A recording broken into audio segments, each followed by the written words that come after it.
नागरिकता संशोधन विधेयक सीएए अधिसूचना जारी होने पर हमीरपुर जनपद वासियों ने दी मिलीजुली प्रतिक्रिया।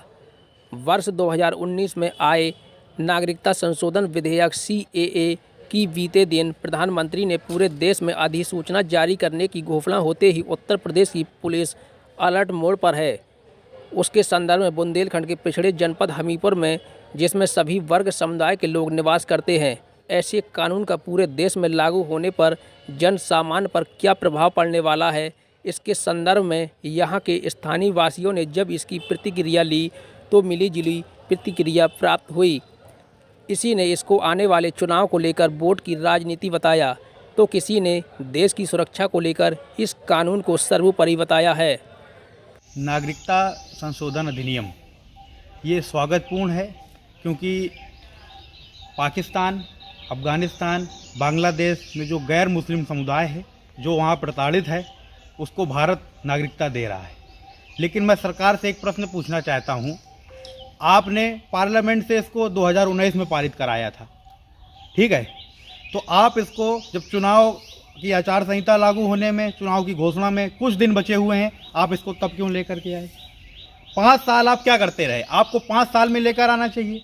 और इसके कुछ प्रावधान हैं जो संवैधानिक पक्षों को संतुष्ट नहीं करते हैं। देखिए, आपका जो कानून है ये प्रावधान करता है कि पाकिस्तान, बांग्लादेश और अफ़गानिस्तान से जो गैर मुस्लिम लोग हैं, जैसे हिंदू, सिख, ईसाई, पारसी, जैन, बौद्ध, उनको भारत नागरिकता देगा। तो आप ना तो म्यांमार से जो रोहिंग्या हिंदू हैं उनको इसमें समावेशित नहीं कर रहे हैं। श्रीलंका में जो तमिल हिंदू हैं, प्रताड़ित हैं, भारतीय मूल वंश के हैं, भारतीय संस्कृति से ताल्लुक़ रखते हैं, आप उनको यहाँ पर समावेशित इस अधिनियम में नहीं कर रहे हैं। तो इसमें आपको समावेशित करने की आवश्यकता है। और ये जो आपका कानून है, इसमें आप मुस्लिम समुदाय के लोगों को भी समावेशित करिए, या तो आप सभी धर्मों को हटा दीजिए। आप धर्म के आधार पर इसमें किसी को समावेशित न करिए। जो भी प्रताड़ित है आप उसको समावेशित करिए, क्योंकि ये संविधान के समानता के अधिकार को हानि पहुंचाता है। और हमारी जो संविधान की प्रस्तावना है उसमें धर्मनिरपेक्षता का प्रावधान है, जो कहता है कि इंडिया एक सेकुलर राष्ट्र है, इंडिया एक धर्मनिरपेक्ष राष्ट्र है। उसके संबंध में भी आपको विचार करना चाहिए और आपको संवैधानिक मूल्यों की रक्षा करनी चाहिए। इसलिए मैं एक बार फिर ये दोहराना चाहता हूँ कि चुनाव के समय लाया गया है, इसको 2019 में लाते अगर आप, तो 5 सालों में जो प्रताड़ित लोग थे, चाहे वो हिंदू हों, मुस्लिम हों, सिख हों, ईसाई हों, उनको आज आवास मिल जाता, भारतीय नागरिकता मिल जाती, सरकार की कई योजनाओं का लाभ मिल जाता है। लेकिन आप इसको चुनाव के लिए बचा के आपने रखा है। इसलिए मैं एक बार फिर कहना चाहता हूं कि this act totally politically motivated. इसलिए जनता को जागरूकता के साथ अपना मतदान देना चाहिए। आप महिलाओं से संबंधित आरक्षण भी 5-10 साल की सत्ता में आप सेंसियस करा लेते, आप डिलिमिटाइजेशन करा लेते, आप सरकार में थे 10 साल से आप लागू कर देते महिलाओं से संबंधित आरक्षण। आप 1 साल पहले लाए, ना तो आपके पास जनगणना के आंकड़े हैं, ना तो आपके पास सेंसियस, ना तो आपके पास परिसीमन संबंधित कोई योजना है। आप लाएं, आप दोनों लाएं, दोनों को आप लागू नहीं कर सकते। अब मैं अगर आपकी सीए की बात कर दूं, तो आपका जो प्रशासनिक पक्ष है इसमें संतुष्ट नहीं है, क्योंकि आप कैसे पहचान कर पाएंगे कि जो कोई प्रताड़ित व्यक्ति है या जो प्रवासी है वो अवैध रूप से घुसा है, भारत में ड्रग्स तस्करी के लिए घुसा है या जानवरों की तस्करी के लिए घुसा है। तो आपकी जो प्रशासनिक प्रक्रिया है, आपने उसके संबंध में कोई नीति नहीं बनाई। और मैं एक बात और बता दूं, संसदीय विधान समिति ने गृह मंत्रालय को ये सिफारिश दी, सदन के पटल पर सिफारिश रखी, इस सीए को लागू करने से पहले प्रशासनिक कानून बनाए जाएं, सरकार ऐसे नियम बनाए जिससे इसका इम्प्लीमेंटेशन अच्छे से हो पाए। लेकिन आपने उसको भी लागू नहीं किया, आपने केवल कानून को अधिसूचित कर दिया। कल गृह मंत्रालय ने जब कानून अधिसूचित किया, मैंने उसका विश्लेषण किया, तो मैंने पाया कि न तो ये संवैधानिक पक्षों को संतुष्ट करता है, ना ही प्रशासनिक व्यवहारिकता में क्रियान्वयन इसका हो सकता है। देशवासियों के लिए स्वागतपूर्ण निर्णय है। इसका स्वागत जोर जोर से हो रहा है, क्योंकि 2019 में ये संसद के दोनों सदनों में पारित हुआ था। इसका इंतजार पिछले 4 वर्षों से था। तो देखिए, ये जब कल से लागू हुआ है तो देशवासियों में एक अलग इसका स्वागत योग्य चल रहा है, क्योंकि इसमें बांग्लादेश, अफ़गानिस्तान और पाकिस्तान के जो धार्मिक प्रताड़ना के कारण जो सताए हुए लोग हैं, शरणार्थी, जो 31 दिसंबर 2014 के पहले भारत आ चुके हैं, तो उनको ये अपनी भारत की नागरिकता देने का ये निर्णय बहुत ही स्वागत योग्य है। क्योंकि वहाँ पे जो अपने अल्पसंख्यक भाई बंधु हैं, वो 2014 के पहले जो सताए जा रहे थे और 31 दिसंबर 2014 को जो भारत में आ चुके हैं, उनको यह साबित करना होगा। और इसका एक ऑनलाइन पोर्टल भी लागू किया जा रहा है, जिसमें वो यह दर्शाएंगे कि हम 31 दिसंबर 2014 के पहले यहाँ आ चुके हैं।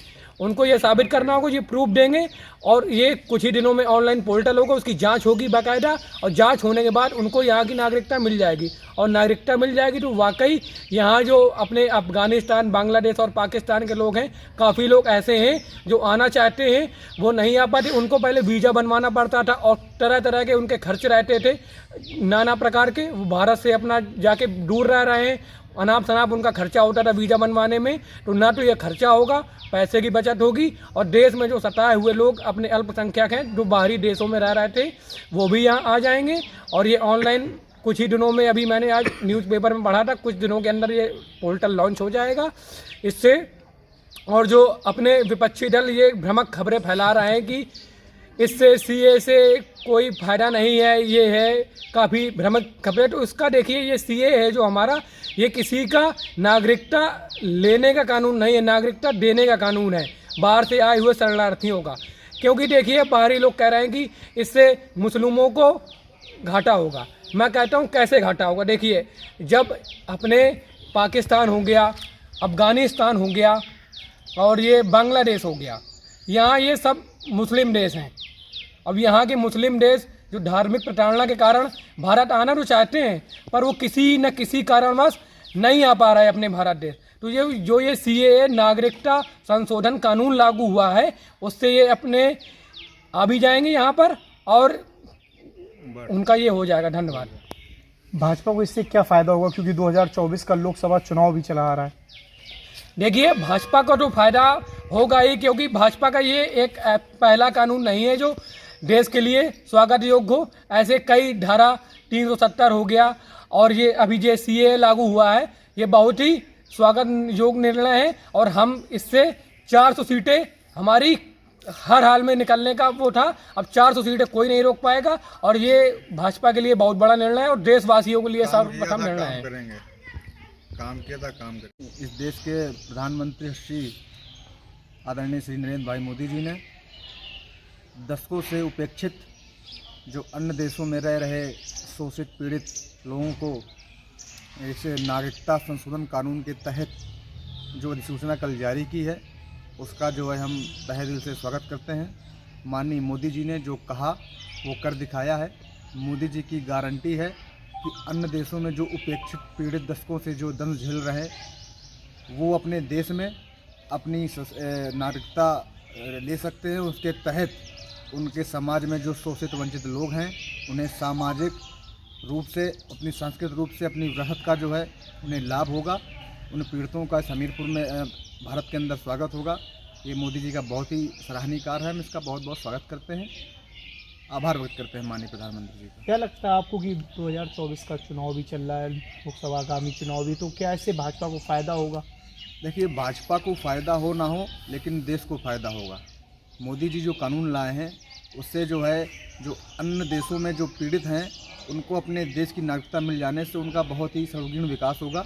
ये बहुत ही सराहनीय काम है। भाजपा को प्रॉफिट तो खैर होगा ही, क्योंकि उनका कार्य इतना सराहनीय है कि इस बार जो उनका लक्ष्य है, मुझे लगता है 400 पार का वो होगा कन्फर्म है।